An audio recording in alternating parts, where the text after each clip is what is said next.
அனைவருக்கும் வணக்கம். இன்னைக்கு உற்சாக நியூஸ் சேனலில் எதை பற்றி பார்க்க போகிறோன்னா, முருகன் என்றால் அனைவருக்குமே பிடிக்கும் பிரபலமான விஷ்ணு தலங்களின் ஒன்றான அழகர்மலையில் அமைந்துள்ள பழமுதிர்ச்சோலை அல்லது சோலைமலை முருகப்பெருமானின் அறுபடை வீடுகளின் 4ஆம் படை வீடாகும். அங்கு உள்ள முருகப்பெருமான் பற்றி இந்த வீடியோவில் பார்க்க வீடியோ உங்களுக்கு பயனுள்ளதாக இருக்கும். அதனால் முருகனை விரும்புகிறவங்க இந்த வீடியோவை எந்த இடத்துலையும் ஸ்கிப் பண்ணாங்க பாருங்கள். பழமுதிர்ச்சோலை முருகன் கோயில் முருகனின் 6 புனித தலங்களில் ஒன்றாகும். சோழமலை முருகன் கோவில் சோழமலை முருகன் கோவில் என்றும் அழைக்கப்படுகிறது. சங்க காலத்து சகந்த புராணத்திலும் நக்கீரரின் திருமுருகாற்றுப்படையிலும் போற்றப்பட்ட புண்ணிய தலம் இதுவாகும். அருணகிரிநாதரின் திருப்புகழ் இத்தலத்தை போற்றுகிறது. மதுரையிலிருந்து 19 கிலோமீட்டர் தொலைவிலும் அழகர் கோவிலில் இருந்து 4 கிலோமீட்டர் தொலைவிலும் மதுரையின் புறநகரில் உள்ள கள்ளழகர் கோயிலுக்கு அருகில் விஸ்வபத்ரா அல்லது இடபகிரி என்றும் அழைக்கப்படும் சோழமலையில் இந்த சன்னதி உள்ளது. கோயிலோட தொடர்புடைய ஒரு பிரபலமான புராண கதை உள்ளது. பிரபல தமிழ் கவிஞரும் முருக பக்தியுமான ஔவையார் ஒரு சிறு பையனாக உருவெடுத்து முருகப்பெருமானால் தனது அறிவை சோதித்த போது இங்கு வந்ததாக கூறப்படுகிறது. இந்த நிகழ்வு கோவிலுக்கு அருகிலுள்ள ஒரு மரத்தில் நடந்ததாக உறுதியாக நம்பப்படுகிறது. மேலும் அந்த மரம் இன்றும் வழிபடப்படுகிறது. இங்கு முருகன் தன் துணைவிகளான வள்ளியுடன் இச்சா சக்தியாகவும் தேவானிய கிரிய சக்தியாகவும் ஞான சக்தியாகவும் வழிபடுகின்றன.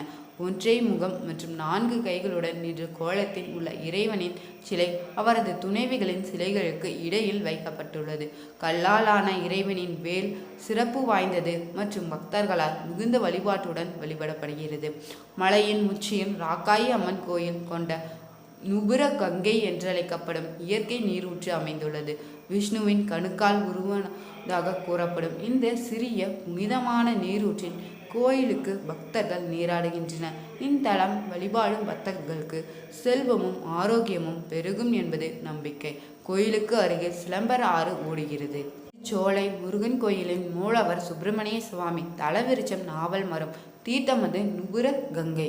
தனது புலமையால் புகழின் உச்சிக்கு சென்ற ஔவையாருக்கு தான் என்று அகங்காரம் ஏற்பட்டது. அந்த அகங்காரத்தில் இருந்து ஔவையை விடுவிக்க எண்ணிய முருகன் அவை மதுரைக்கு காட்டும் வழியாக நடந்து செல்லும் வழியில் ஆடு மேய்க்கும் சிறுவனாக தோன்றி வந்தார். அங்கிருந்த ஒரு நாவல் மரத்தின் கிளை ஒன்றில் ஏறி அமர்ந்து கொண்டார். நடந்து வந்த களைப்பால் அந்த மரத்தின் அடியில் வந்து அமர்ந்தார் அவ்வை. நீண்ட தொலைவு பயணம் செய்திருந்தால் அவருக்கு களைப்பையும் தந்திருந்தது.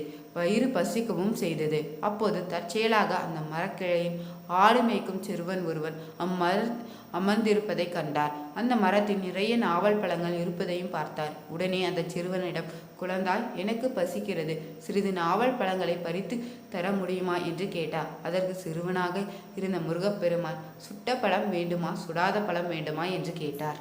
சிறுவனின் கேள்வி ஔவைக்கு புரியவில்லை. பழத்தின் கூட சுட்ட பழம் சுடாத பழம் என்று இருக்கிறதா என்று எண்ணிக்கொண்டவர் விளையாட்டாக சுடாத பழத்தையே கொடுப்பா என்று கேட்டுக்கொண்டார். சுடாத பழம் வேண்டாமா?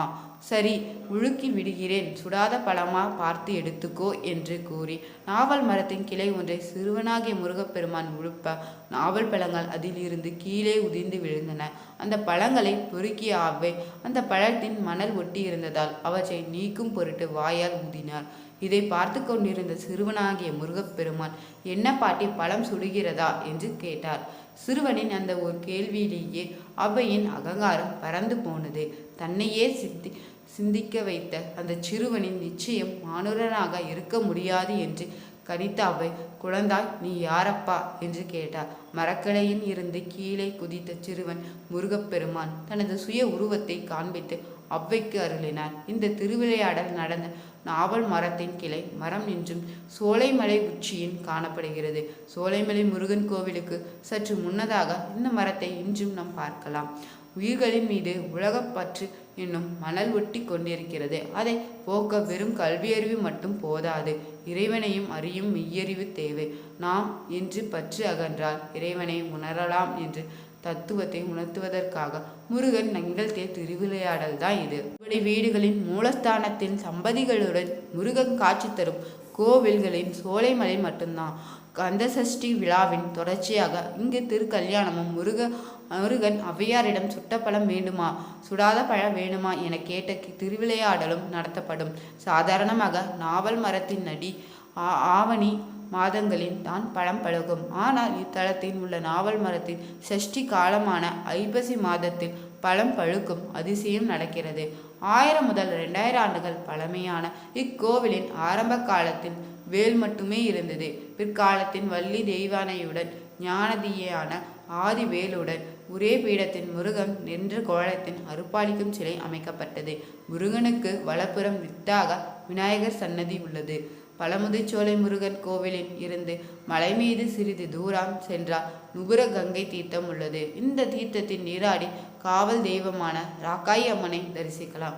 மலை அடிவாரத்தின் கள்ளழகர் திருக்கோயிலும் அமைந்துள்ளது. ஒப்பற்ற வீடு பெற்றினே இவ்வுலகிலேயே எய்தி இன்புறுமாறு பெறதற்கரிய பரிசிலை உனக்கு அளித்து அருள் புரிவான் என்று நக்கீர பழமுதிர்ச்சோலை பகுதியில் போற்றுகிறார். மலைக்குரிய கடவுளாகிய முருக பெருமானுக்கு இம்மலை இயற்கை வளத்தால் பசுங்காடு சோலையும் நிறைந்து காண்பவர் கண்களுக்கு பசுந்தலைகளால் பொருத்தப்பட்டு இனிய தோற்றத்துடன் காணப்பட்டதால் சோலை மலையாயிற்று. பழமுதிர்ச்சோலை எனும் இத்தல பெயருக்கு பழங்கள் உதிர்க்க பெற்ற சோலை எனவும் பொருள் கொள்ளலாம். இவ்விடத்திற்கு மலிரங்குன்றம், இருங்கு குன்றம், திருமாலிருஞ்சோலை, அழகர் மலை என்ற பெயர்களும் வழங்கப்படுகிறது. கந்தபுராணத்தின் துதிப்பாடலின் காட்சிய சிவாச்சாரியார் வள்ளியம்மையை திருமணம் புரிய விநாயகரை யானையாக வந்து உதவும்படி முருகப்பெருமான் அழைத்து தலம் பழமுதிர்ச்சோலை என்றும் கூறுகிறார்கள். எனவே 6வது படை வீடாகிய பழமுதிர்ச்சோலை வள்ளி மலையை குறிக்கும் என்றும் ஒரு சாரர் தெரிவிக்கின்றனர்.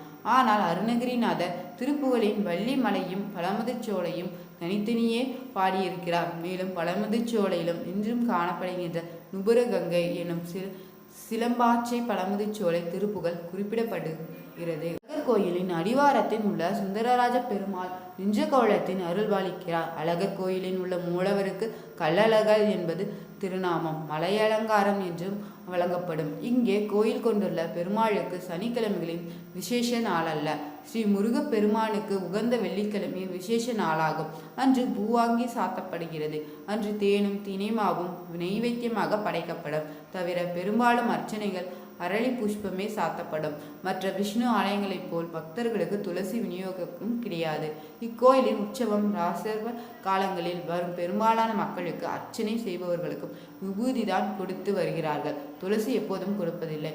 கோயிலின் மூலஸ்தானத்திலேயே சோலை மலைக்குமாரன் என்னும் வெள்ளி விக்கிரகம் இருந்து வருவதுடன் பஞ்சலோகத்தின் சக்கரத்தாழ்வார் மூலவரை போன்று உற்சவ விக்கிரகம் இருந்து வருகிறது. இத்திருத்தலம் வைணவ தலமாகவும் குமார தலமாகவும் விளங்கி சிவ வைணவ ஒற்றுமையை பறைசாற்றும் விதமாக அமைந்துள்ளது. முருகப்பெருமானுக்கு ஆரம்ப காலத்தில் இங்கு ஆலயம் கிடையாது என்றும் இடைப்பட்ட காலத்தில் பக்தர்களால் மலைக்கு இடையே கோயில் எழுப்பப்பட்டு வழிபாடு நிகழ்த்தப்பட்டது வருவதாகவும் கூறப்படுகிறது. கோயில் கட்டப்பட்டுள்ள இடமே பழமுதிர்ச்சோலையாகும். இங்கே கோயில் கொண்டுள்ள முருகன் வெற்றிவேல் முருகன் என அழைக்கப்படுகிறார். இக்கோயில் அழகர் கோயில் மலையின் நுபுரகங்கை என்னும் சிலம்பாற்றுக்கு செல்லும் வழியில் மலை மீது சுமார் 3.5 கிலோமீட்டர் தூரத்தில் உள்ள 16 கால் மண்டபத்தில் எழுப்பப்பட்டுள்ளது. அழகர் கோயிலை அடைந்ததும் உயர்ந்த பசுமையான மலையும் குளிர்ச்சியான காற்றும் நம்மை கவர்ந்தெழுக்கும். ஒரு புதுமையான அமைதி தவழும் சூழ்நிலை நிலவுவது பழமுதிர்ச்சோலையின் சிறப்பம்சமாகும்.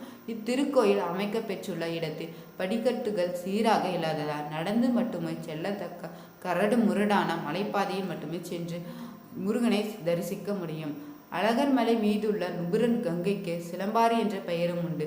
திருமுருகன் திருக்கோயிலிருந்து மேலும் 1/2 கிலோமீட்டர் பாறை பாங்கான வெளியே சென்றால் இத்தீர்த்தத்தை அடையலாம். சோழமலையில் உள்ள சிலம்பாறு திருமுருகன் பாதத்திலிருந்து தோன்றியதாக கர்ணம்பரம்பரை உண்டு.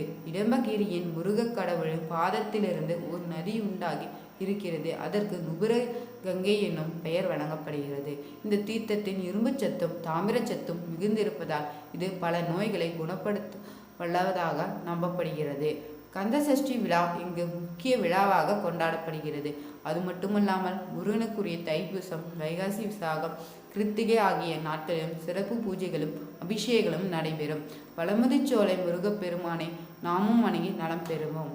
தொடர்ச்சியாக 15 வாரம் பழமுதிர்ச்சோலை ஸ்தல முருகனுக்கு வெள்ளி அல்லது செவ்வாய்க்கிழமைகளில் பால் அபிஷேகம் செய்தால் குழந்தை பேறு இல்லாதவர்களுக்கு குழந்தை பாக்கியம் கிடைக்கும் என்பது நம்பிக்கை. பழமுதிர்ச்சோலைனா கடைசி படை வீடு. இந்த பழமுதிர்ச்சோலை முருகன் பழைய தமிழ் இலக்கியங்களின் சிலப்பதிகாரம், எட்டுத்தொகை, பத்துப்பாட்டு போன்றவற்றின் போற்றப்படுகிறது. வீடியோ உங்களுக்கு பிடிச்சிருந்தா லைக் பண்ணுங்க, ஷேர் பண்ணுங்க, கமெண்ட் பண்ணுங்க. இது போன்ற சுவாரஸ்யமான தகவல்களை உடனுக்குடன் தெரிஞ்சுக்கொள்ள நம்ம உற்சாகம் நியூஸ் சேனலை மறக்காம சப்ஸ்கிரைப் பண்ணியிருக்கோங்க. Thank you viewers.